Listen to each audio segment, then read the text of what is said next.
White lips, pale face, breathing in snowflakes, burnt lungs, sour taste. Hello and welcome to Sideways. This week we're talking about why we don't like using the word alcoholic, especially to describe ourselves. And we're discussing how other people's ignorance underpins our own denial of an addiction issue.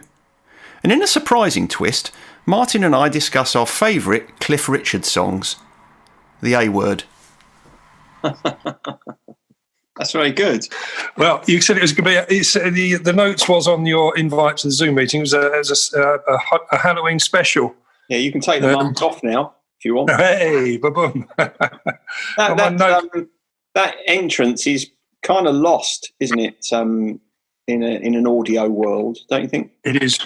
It is. No, totally. Yeah, but you have been wearing hats from time to time when you've. I have been wearing hats, so you thought it was okay to come on here with a ghoulish skeleton's face, did you? I did, yeah. Well, it's very Halloween-y. Yeah, well, just excuse me a moment. I just got to light my candle. There we are. I like to have an aromatherapy candle going when I'm talking to you because it keeps me relaxed.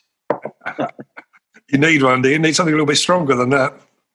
Well, I hope you're not suggesting that I should be drinking alcohol at 4:42. No, a stronger smell, I mean, rather than imbibing. Anyway. Yeah.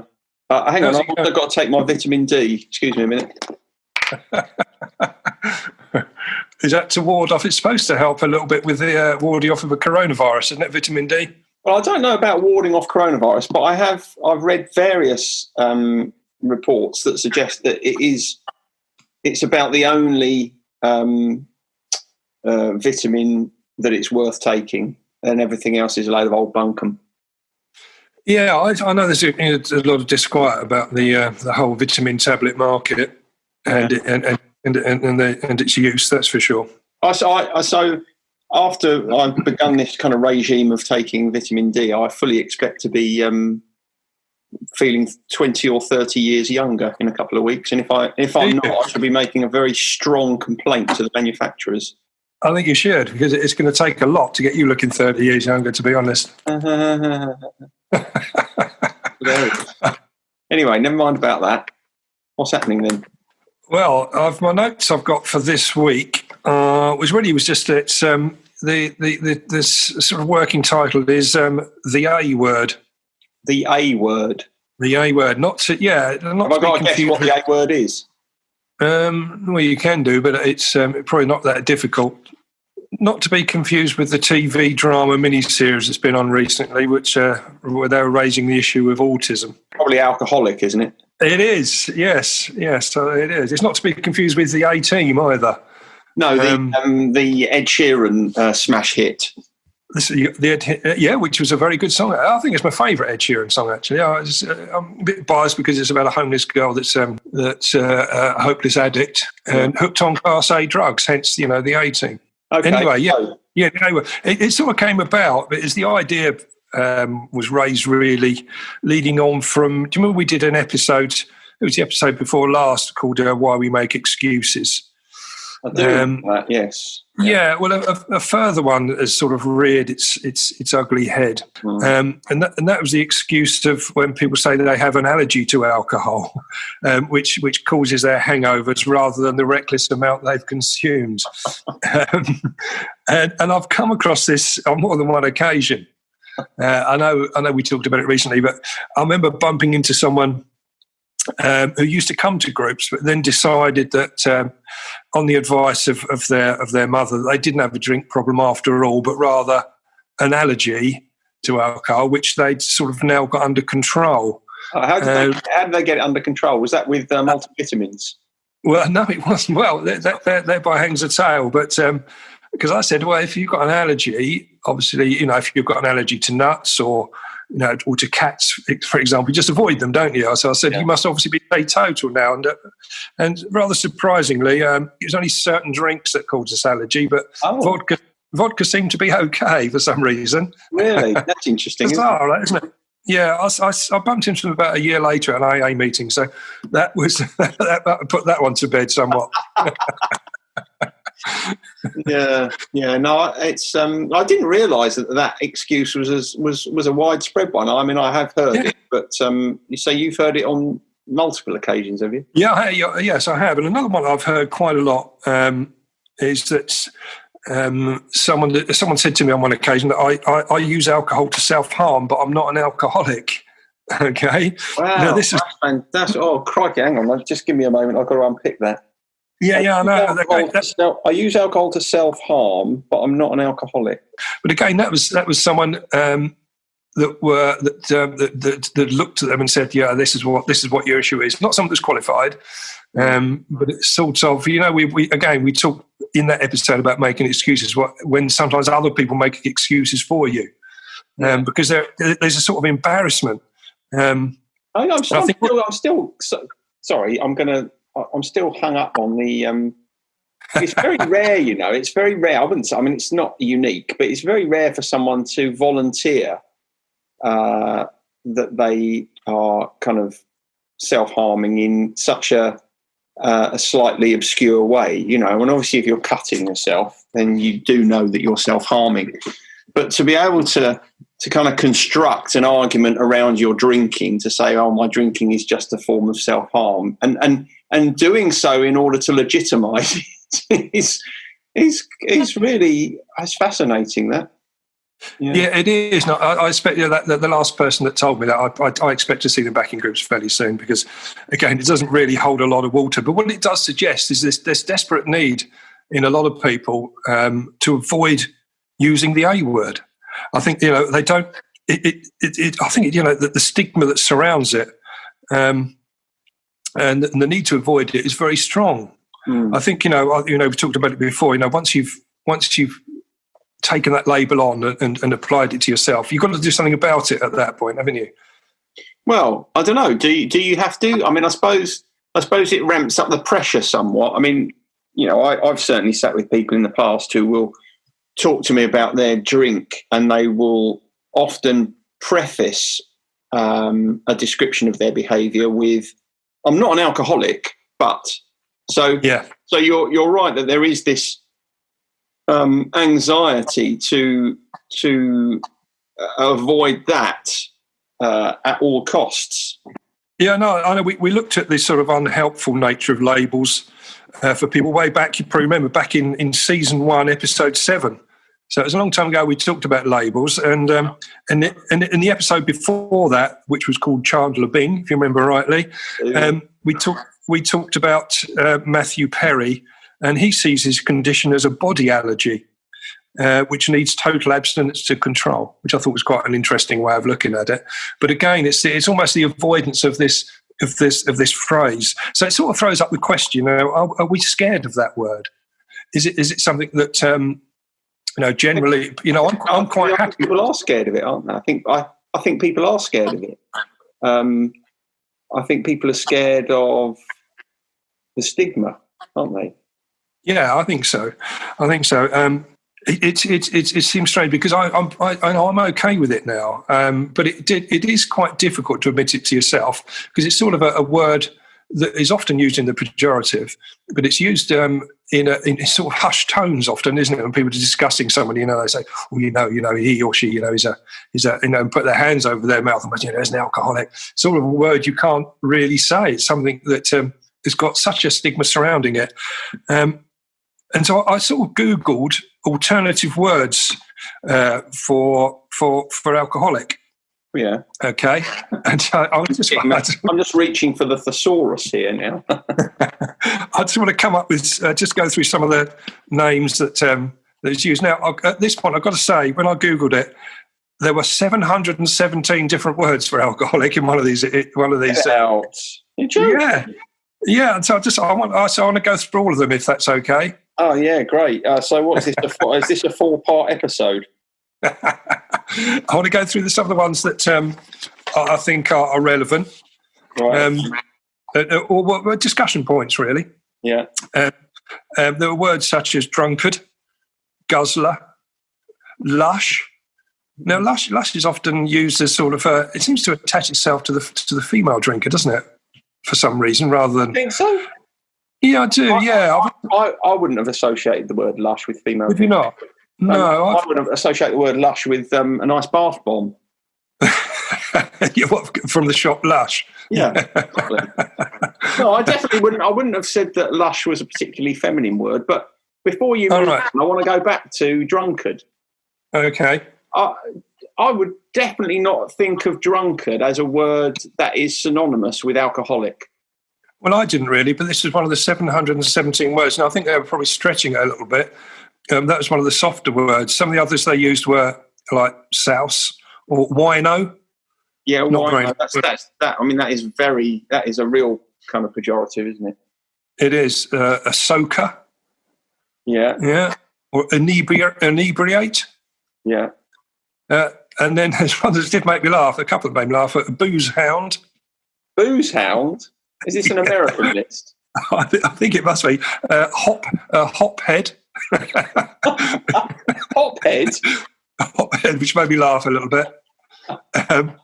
But the next one in the list there was a debauchee, which I thought was really nasty. Debauchee? Yeah. Yeah. Yeah, I've not really heard of those. I mean, the one that I'm just looking at the thesaurus here. I've got dipsomaniac, which is fair enough. Yeah, I got that on the list, which was it was an actual old medical term that was used to be used, wasn't it? As to describe the condition. Hear it used now. You don't often hear people describe. Oh, yes, of course, he's a terrible old dipsomaniac. No, you don't. But I think most of these words, I couldn't find any that were very helpful, and just sort of seemed to sort of fuel the terrible misconception we have about the condition. What do you mean when you say you couldn't find any words that you found were helpful? What do you mean by that? Well, they all seem to sort of had negative connotations. Okay, so here's a question then. Yeah. When we are thinking of the vocabulary that we use to describe someone with a drink problem, do you think it is the word that is the problem, or do you think it's what it conjures up that makes the word the problem? Yeah, it's what it conjures up, isn't it? In which case, it doesn't matter what you call an alcoholic. The image that it conjures up, if it creates the image of someone with a drink problem, it's always going to kind of feel and sound like a negative word, isn't it? But it is. But there's something, to me, the problem at the centre of that is that if you do have a problem with drink, whatever word you use to describe yourself, or someone else uses to describe you, is not the core issue, is it? The core issue is the behaviour. And I think the other thing that I would say about words is it's probably more important the way you see yourself than it is being too influenced by the way other people see you. Don't you think? I totally agree with that, and I'm quite happy with the term alcoholic, but it is something that I had to get used to. I think we've seen a sort of a general softening towards that word overall, but the medical profession tend to use phrases such as alcohol use disorder or the alcohol dependency syndrome, which is what is on my medical records, and that perhaps that's a bit softer. Do you think? I don't know if it's softer. I suppose I can see why it's used, because I think the word alcoholic, there's a danger that the word alcoholic becomes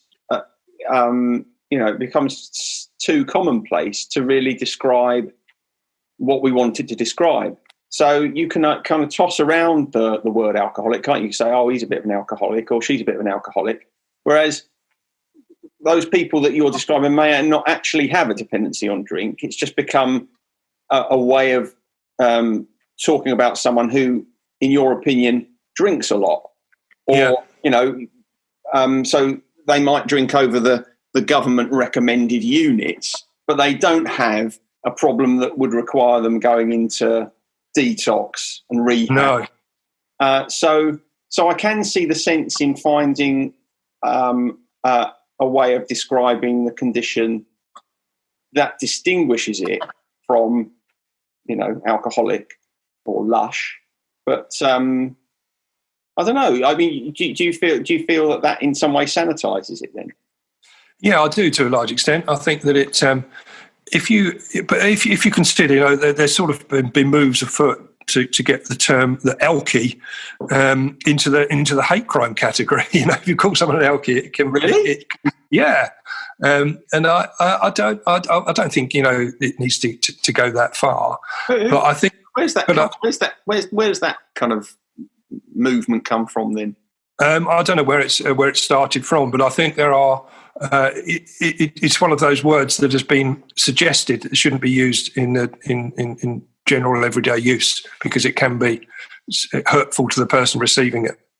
I think this whole conversation strikes at the heart of something that's quite important in combating addiction, and that is that, as I was saying a couple of minutes ago, other people's view of an addict and descriptions of someone with addiction problems most of the time is deeply unhelpful, because it either reflects a misunderstanding of the condition or it reflects their disapproval of someone who has that condition.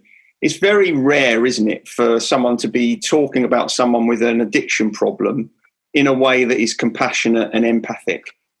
So yes. it almost renders any word that we use to describe someone with an addiction problem as a bit pointless, because the thing that really matters is the person themselves recognizing there's a problem and doing something about it. So this way that we have of cataloguing it in society is most of the time, I would say, 80% of the time, deeply unhelpful. It is. I wanted to go back just to you mentioned about the sanitisation of the word, and I think that's quite an important issue as well, because I think I think we've all heard people say, he's a bit of an alcoholic, and you can't really be a bit of an alcoholic. You've either got the condition or you haven't.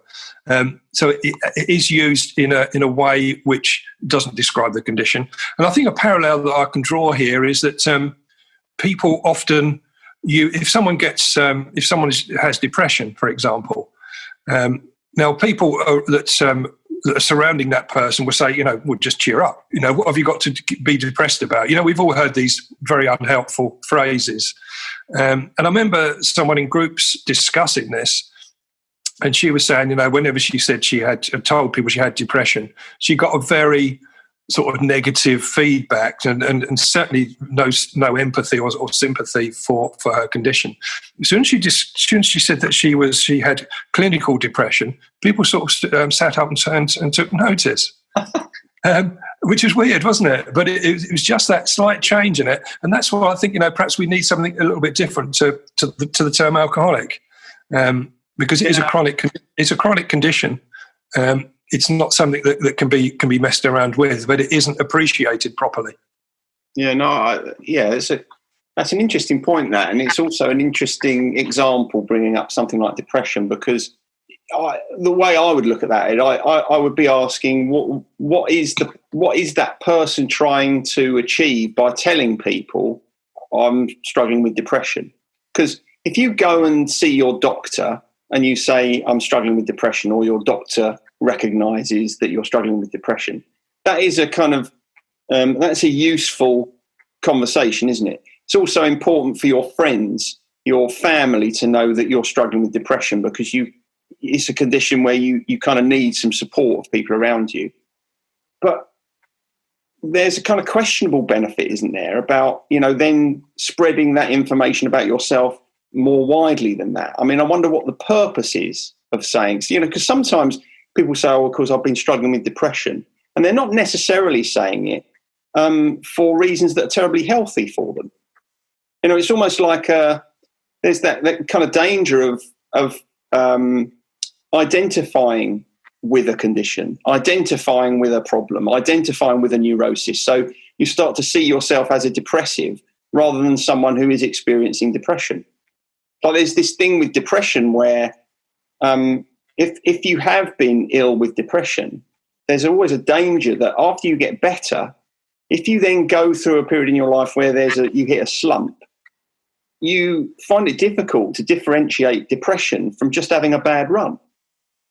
And that is quite an important thing for people to learn as they're in recovery from something like depression, to recognise that sometimes you won't feel very happy, but that doesn't mean you're going back to depression. And I think there is a danger here of us kind of identifying ourselves in ways which are kind of deeply unhelpful. I mean, it goes back to something we were talking about last week when we were talking about the Red Hand files and the letter from the guy who was unsure about Narcotics Anonymous.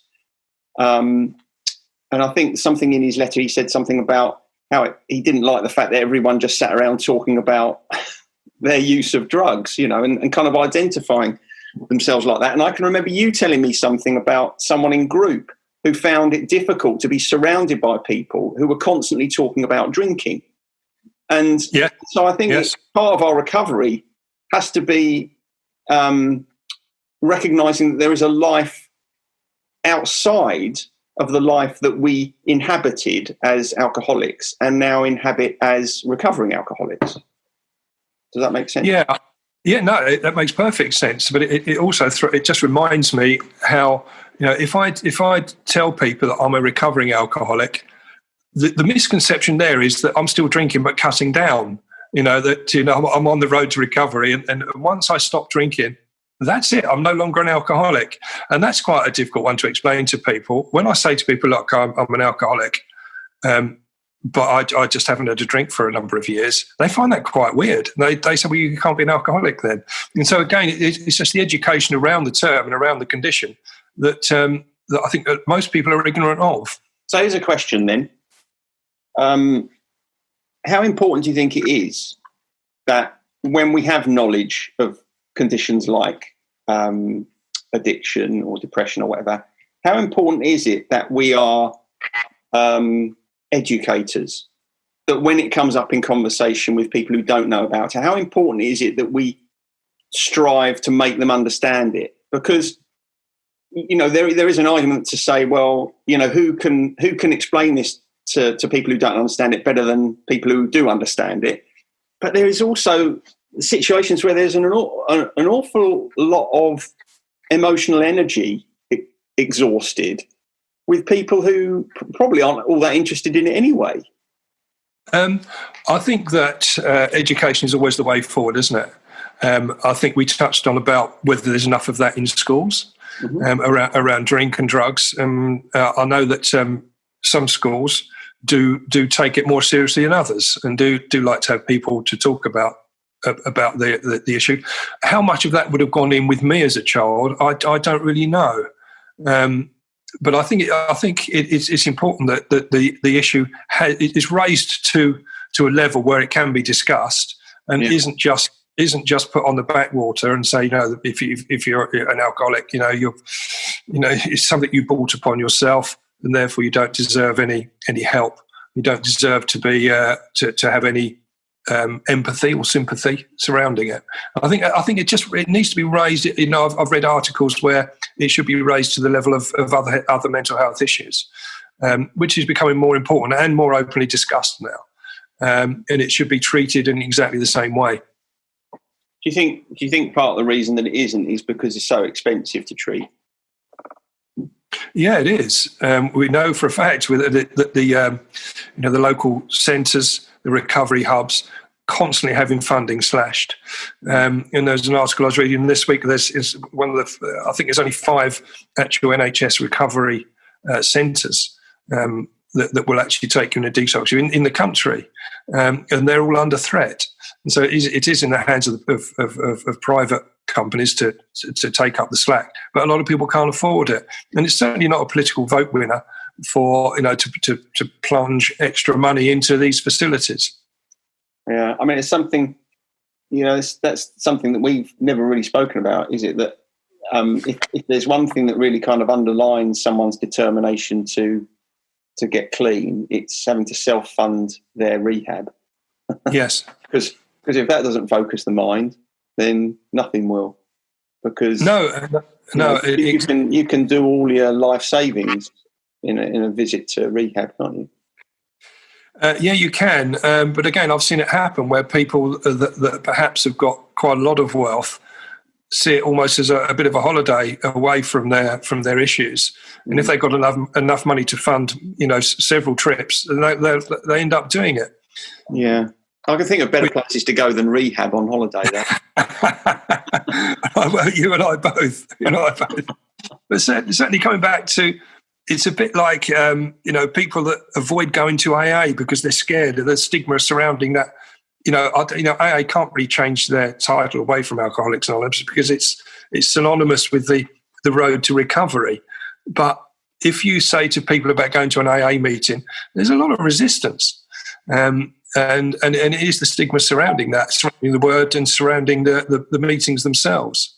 Yeah, I mean, I've experienced the same thing with clients of mine that, as soon as you suggest that they go to something like AA or some other kind of peer support, it's almost as if there is, in some people, a visible recoil, as if almost. I mean, this might be a little bit strong, but almost as if you've insulted them in some way, as if you've kind of said to them, they might not use these words, but there's almost something in the response, the expression that's, well, I'm not that bad, it's not.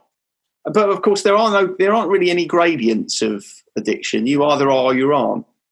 You can sink lower, but there isn't I'm a bit of an addict. Yeah, quite.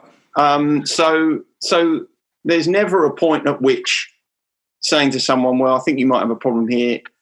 Perhaps you need to go to a group, or, you might need detox or whatever. There's never a point on that gradient where that's an insult, because it always is true, isn't it? Yes, it is. But it's although, you can think that, that there's theories about everyone is on the addiction scale, the same as everyone being on the autism scale. It just depends how far up you are. But I don't think you have to be very far up the addiction scale to be in that area where you need help. Mm. I think that everyone that anyone that raises the issue basically are raising it because they probably have got a problem with it, and it is. But to get people to actually address it is really tricky. It is really tricky. So going back to that education side of it, I think the education around the support that's available is also important, because I found it wonderful. And I wouldn't have. I shied away from it initially. I thought, I don't want to go there. I don't want to do that. But once you experience it, you think, well, why the hell didn't I do this earlier? And I think so. The education's got to come from, A, the understanding of the condition, but B, if you do have the condition, there's help available, and it's very good help. Yeah, I certainly think, if there are two things that I think we should be teaching in schools that aren't taught in schools, certainly not to any degree, are understanding addiction and understanding and dealing with bereavement. Because yes, there are two things that, certainly one of them will definitely feature in our life, bereavement. But the other one, most people, I think, in some way or another are touched by addiction. They know someone, or there might be someone in the family, or they got a friend that kind of falls into it. I think it's very difficult to know how to deal with that. And if you had to make room for it in the curriculum, I'd get rid of metalwork and woodwork. because I was terrible at both of those. Well, there's only so many coat hangers you can make and coat hooks to take home, isn't there? Yeah, I can remember the first job they gave us in woodwork. They just gave us a bit of wood and told us to, and a plane, and they told us to plane it flat. And I planed mine away. That was an extreme reaction to what you needed to do, certainly. Well, it kind of set the tone for my entire, path through woodwork. Really, that was probably the highlight, actually. Anyway, I digress. Yeah, we do. But I've pretty much come to the end of my notes on that. It's just something I felt like I was venting a little bit, and I really didn't mean to be venting about it, because it's something that I've thought about for a long time. But it came up, it fitted in quite nicely into the conversation you and I had a week or so ago. Well, it's okay. I'm not surprised you were venting, because, of course, you are a terrible lush.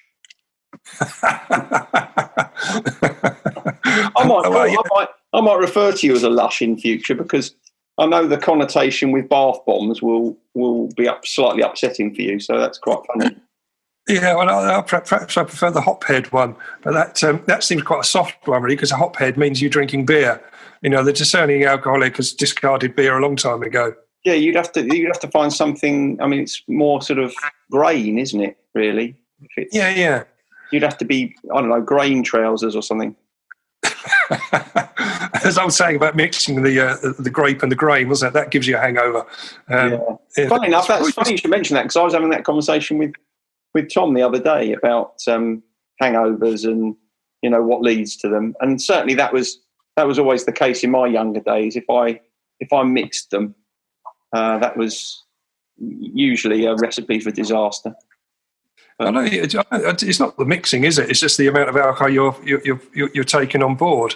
I think once you start to go down the grain route and you're starting to sip whiskies and that sort of thing, then you're taking on higher levels of alcohol.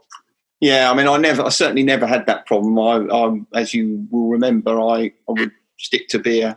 I think once you get to the point where you've got to go on shorts, it's time to go home, isn't it? Really. Normally, yes, but that to me was that's when the evening properly started. At that stage, the evening properly started. You mean the morning? Well, whenever if I've gone out and had a few beers, when I started top shelving it, that's when I was starting to get into the swing of things.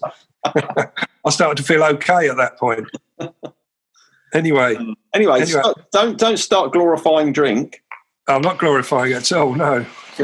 Anyway, so is that it then? We done? That's it for me. Apart from if there's anything you've learnt this week, I learnt that Ian Wright's got a birthday today. He's 57 today. So Ian Wright.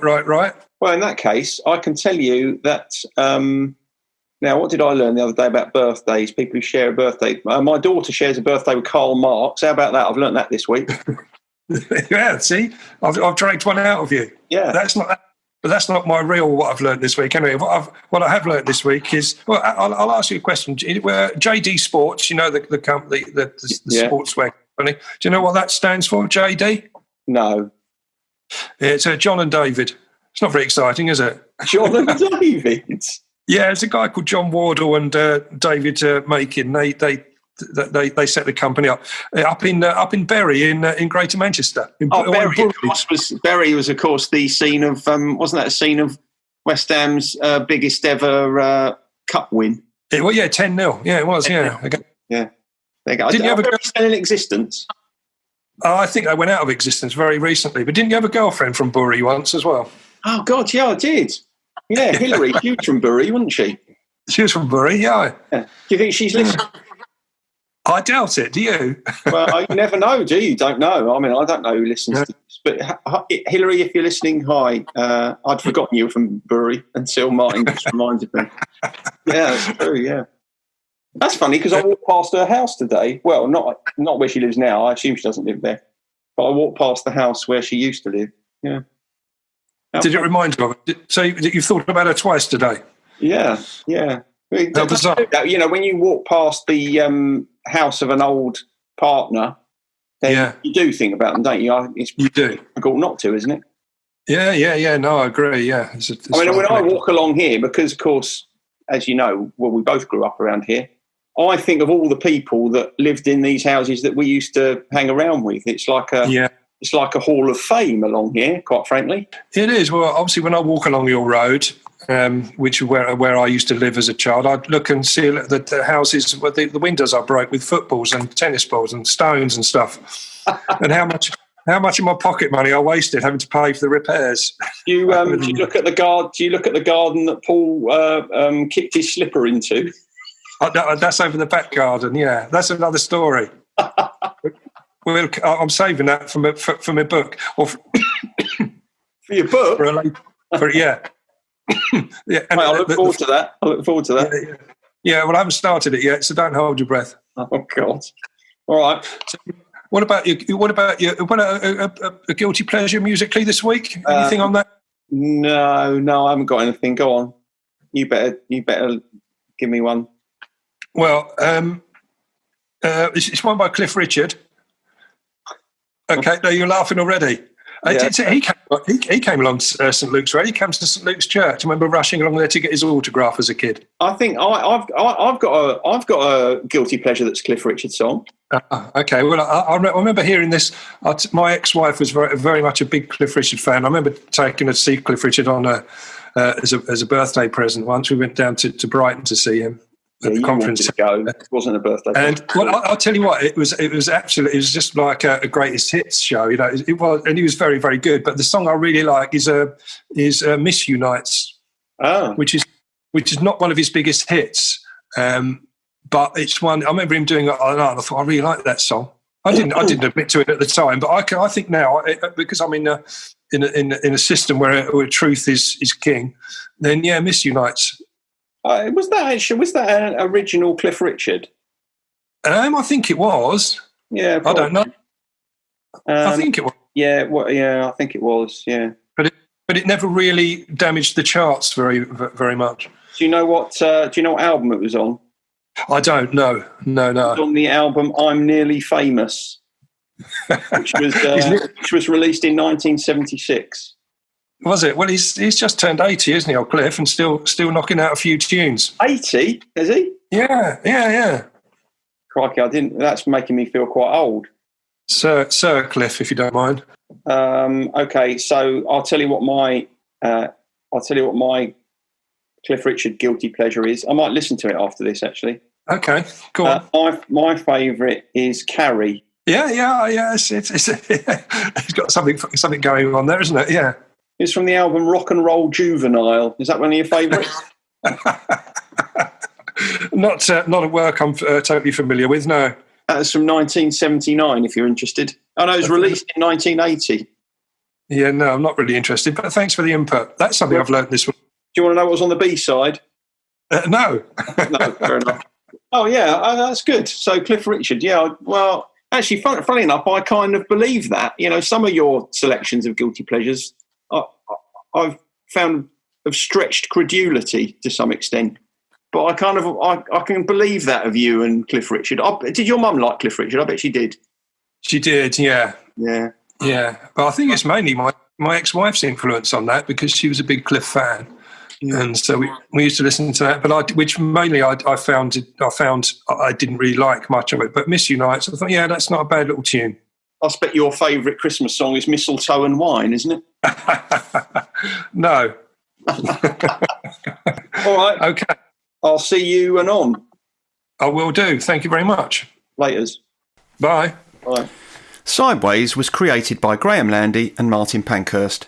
If you want to read more about our work, visit grahamlandywellbeing.co.uk/sideways-podcast. You can follow us on Twitter, and you can find us on Facebook at Sideways Podcast, and you can email us to let us know what you think of the show or with any questions that you might have. And finally, we want to thank you for listening and ask that if you've enjoyed what you've heard, that you spread the word. And we'll see you next week. And they say she's in the Class A team, stuck in her daydream, been this way since 18, but lately her face seems slowly sinking, wasting, crumbling like pastries. They scream the worst things in life come free to us, 'cause we're just under the upper hand.